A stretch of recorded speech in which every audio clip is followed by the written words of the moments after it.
entrevista que Porfirio Díaz otorgara a Creelman, los ánimos del país habían ido cambiando. Luego del fraude en las elecciones de 1910, las esperanzas de que el dictador entregara el poder pacíficamente se fueron desvaneciendo. Desde los Estados Unidos, Francisco Madero hizo enviar copias del Plan de San Luis a todos los clubes políticos antirreeleccionistas para que juntos consiguieran la victoria. Madero llamó a las armas y quienes acudieron a su llamado no fueron sus antiguos simpatizantes, los miembros del Partido Nacional Antirreeleccionista, sino que los que aceptaron su llamado fueron grupos rurales concentrados en cierta zona del país, que tienen otros objetivos. Les interesaba mucho menos la no reelección de Díaz que la consecución de la tierra. Al Plan de San Luis se adhirieron varios movimientos opositores al viejo régimen, entre ellos el grupo de Francisco Pancho Villa y Pascual Orozco en el norte del país, y el de Emiliano Zapata en el centro-sur. Emiliano Zapata was, you could say he was a campesino, a peasant, but not really. He wasn't one of the poorest. He wasn't a pobre. He was somebody who was more successful. So I would say sort of a middle-class ranchero type person, and so I think that helped him become a leader. And he was somebody also who traveled a little bit. He moved goods from different villages. And so he kind of had broader connections in that way that I think helped him when the revolution began. Emiliano Zapata, el caudillo del sur, fue uno de los líderes de la Revolución Mexicana. Nació en San Miguel Anenecuilco, distrito de Ayala, en el estado de Morelos. Ya en septiembre de 1909, los ancianos que componían el consejo regente de su pueblo habían reconocido que no se sentían capaces de sortear la crisis iniciada por la ley de desamortización, por la cual habían ido perdiendo sus tierras.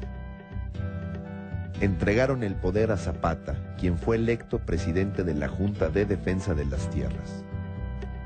Desde ese entonces estudió los documentos que acreditaban los derechos de los pueblos a sus tierras y se convirtió en dirigente agrario de Morelos.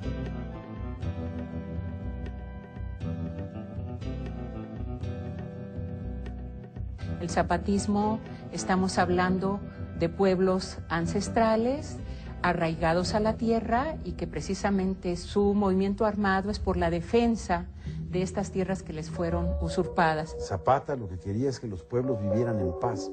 Como dice John Womack, Zapata hizo una revolución para que las cosas quedaran igual, para que no se transformaran. Por otra parte, en el norte del país, en el estado de Chihuahua, otra insurrección estaba creciendo bajo el mando de Pascual Orozco y del caudillo carismático Francisco Villa. Ambos hombres provenían de orígenes muy distintos. Pascual Orozco había nacido en una hacienda y se dedicaba a transportar metales. De esa forma logró al poco tiempo tener su propia mina de oro. Por el contrario, Francisco Villa, nacido bajo el nombre de Doroteo Arango, tuvo que escapar de su Durango natal para refugiarse en Chihuahua, donde se cambió el nombre y se dedicó a una doble vida. Por un lado, trabajando como arriero y empleado de compañías extranjeras, y por otro, dedicándose al hurto de ganado, práctica que a los ojos de muchos no constituía un delito, ya que las tierras en las cuales el ganado pastaba había sido arrebatado a los campesinos.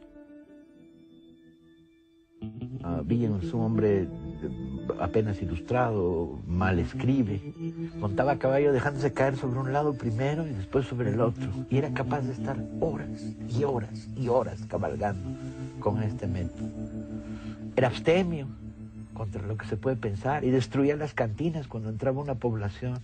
Le gustaban las malteadas de fresa y iba y se las tomaba en El Paso, Texas, en la Elite Confectionery. ¿Se lo imaginan?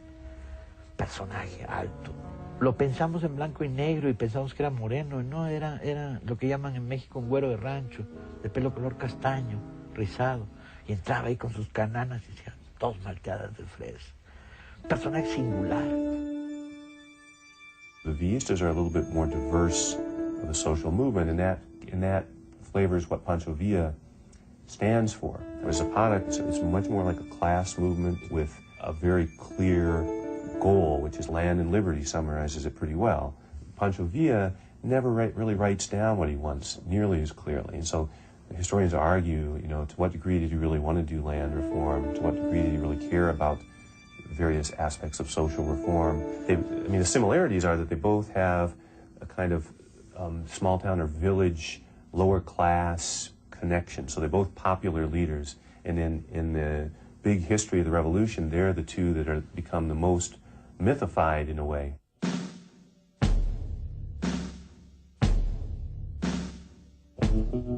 Ya cerca de la fecha señalada en el Plan de San Luis, Madero cruzó la frontera y reingresó en México. El 20 de noviembre se dieron varios estallidos en diferentes estados del país como Chihuahua, Coahuila, Veracruz, Morelos y Guerrero. Esta fue la chispa que desató la Revolución Mexicana.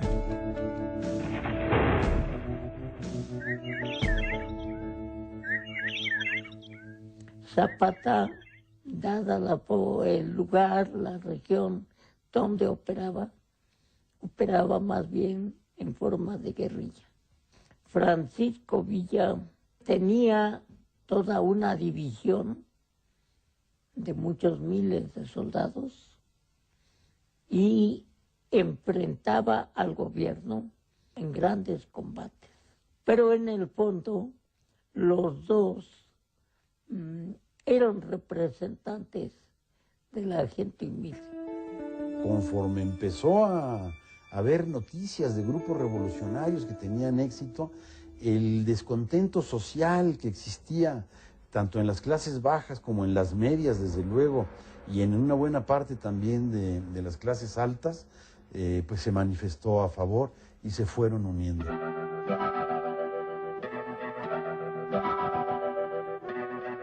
Al Plan de San Luis, los zapatistas se adhieren porque está la oferta de devolverle las tierras a los pueblos que hubieran sido usurpadas por los hacendados. La recuperación de las tierras de la que habla Madero, ellos la entienden como una reivindicación ancestral, nacido con la conquista, una asignatura pendiente que tenía 4 siglos y que era la reivindicación de los pueblos campesinos.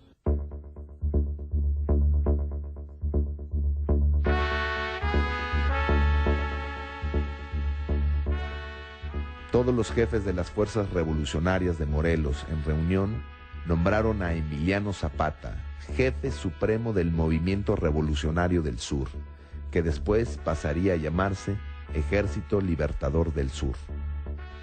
De esta forma, la figura y poderío de Zapata quedaban instaurados.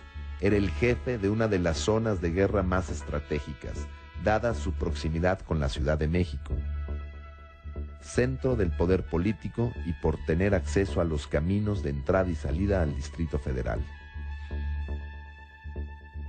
En el norte del país, la insurrección tomó fuerza especialmente en Chihuahua, donde era comandada por Villa y Orozco. Donde quiera que Villa pasa, hace pedazos a las estructuras oligarcas, bien destruyéndolas, como en el caso de Chihuahua y Durango, bien obligándolas a mantener un constante pago de derechos de explotación. Siempre en la contradicción de que en el norte no puede acabar de romper con los Estados Unidos porque es su base material. Piensa que la revolución en México se hizo en un país donde no había fábrica de municiones. Por lo tanto, cada vez que querías ir a un tiro, tenías que traerte la bala del otro lado. Por lo tanto, la red de contrabando que se tiene que crear, y durante varios momentos hay un bloqueo armamentista, la red de contrabando es inmensa. Durante varios meses, los revolucionarios se enfrentaron al ejército de Díaz, hasta que Villa y Orozco atacaron y tomaron Ciudad Juárez contra las órdenes del mismo Madero. La toma de Ciudad Juárez es la batalla más importante de toda la lucha militar antireeleccionista en contra de Porfirio Díaz. El destino del país se juega en montones de pequeñas insurrecciones armadas, pero una sola batalla en el norte, en el extremo del país, en la frontera. Pareciera absurdo que una revolución se definiera en la periferia y no en el centro, ¿no? Pero así es. Fue así como la revolución fue nutriéndose de gente con, pues a lo mejor no muy clara la cuestión del objetivo de la revolución. Más bien era la inconformidad por la forma en que el hacendado y sus capataces trataban al pueblo.